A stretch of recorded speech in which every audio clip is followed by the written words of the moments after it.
Hi guys, today I'm gonna show you how to use your adaptive cruise control for your Ford Everest Titanium Plus premium models.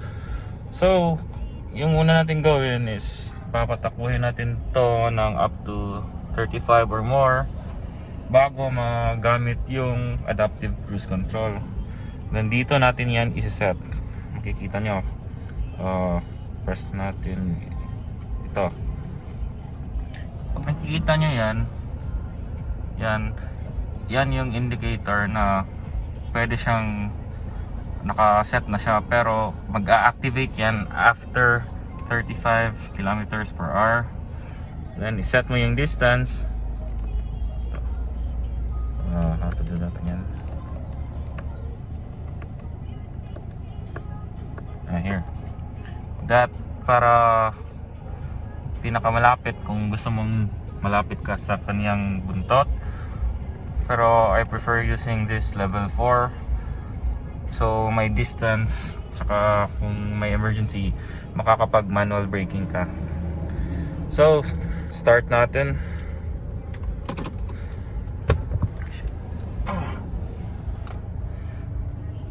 Hold.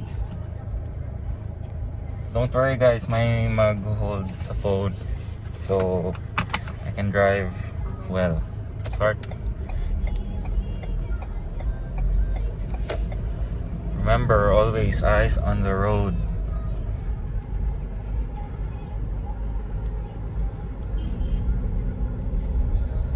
So let's reach 40. Ayan. Set na natin. Yun. Paglabas nun, press mo lang tong plus para mag-start. Then plus minus mo lang para sa speed niya. So yan, at 40 I can go to 55. Siya na mag-a-adjust. Feet's off, okay. See? So baba natin ng 40, mag-a-adjust siya, mag-cruise. Yan, nagbe-brake na siya ng kanyang sarili. See? So start natin. So eto tayo guys, let's start again. Nakaset na siya at 35 kph. So hanap tayo ng pwede niyang matest yung ating adaptive cruise control. So lakasan natin ng konti to 40.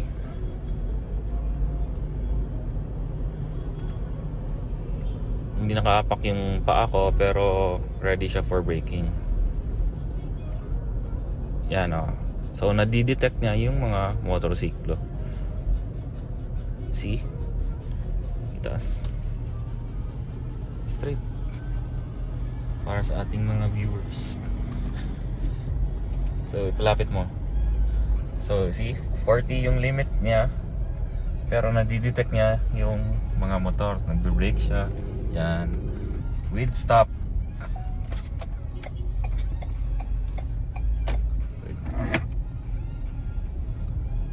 Try natin ulit.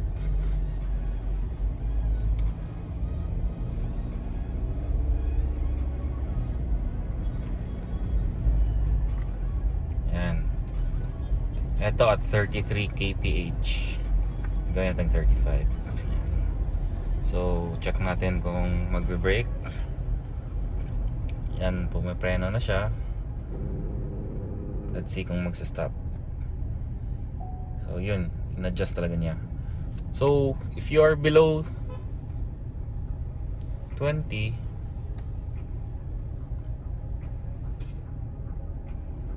tapos nag-disengage na yung adaptive cruise control,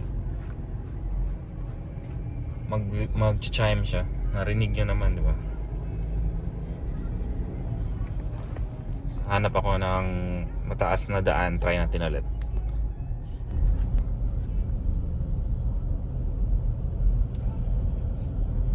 So let's start guys. Yan o, at 20 yung speed is 35 naka-limit, pero nadidetect niya yung tricycle.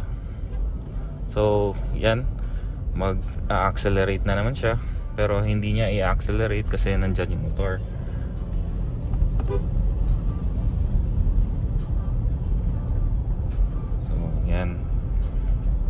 hold talaga niya yung speed. Now we're at 35 kph. Palitan natin ito. Speed 35 kph. Oh my god, walang mga traffic. Let's go to 40.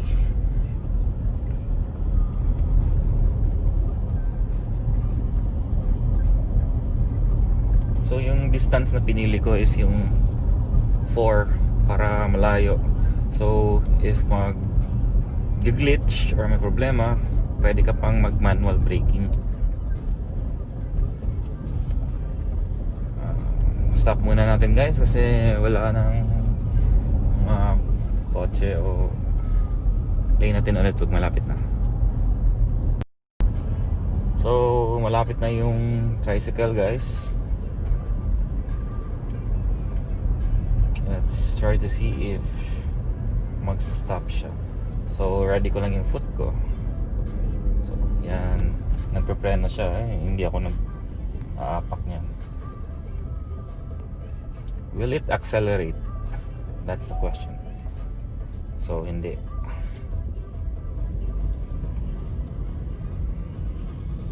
Pero at higher speeds it will accelerate back.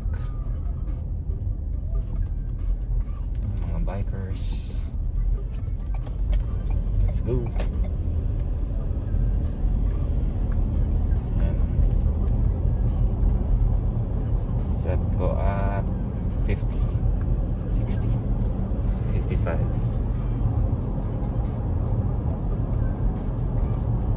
Then 60.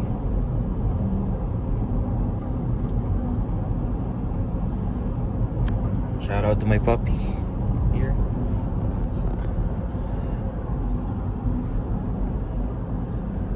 So yan, at 60 kph nakalock siya. My motor, will it stop? Yes, it's slowing down. As you can see on the speedometer, it's slowing down. Kahit let's adjust the speed. See? So kahit nasa 75 na, the car is still holding the speed because of adaptive cruise control. So put it back to 50, 60 again. So kikita nyo pag alis nyan, I'll go to this side, mag-a-accelerate siya. See? Diba? Hindi ako nag-aapak yan, siya lang talaga.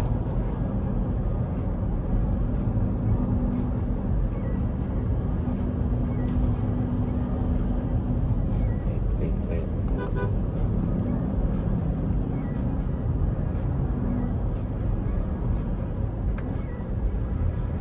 Will it detect a bike? Yes, it is. No, it's having hard time. Na-detect pala niya. See? Kita nyo? Hindi ako nakakapak. So, yeah. When it reaches 20 kph, it will automatically disengage the adaptive cruise control. So, pag stop and go, ikaw talaga magbe-brake. So much better if yung mga model yung bago, yung naka autonomous engine braking,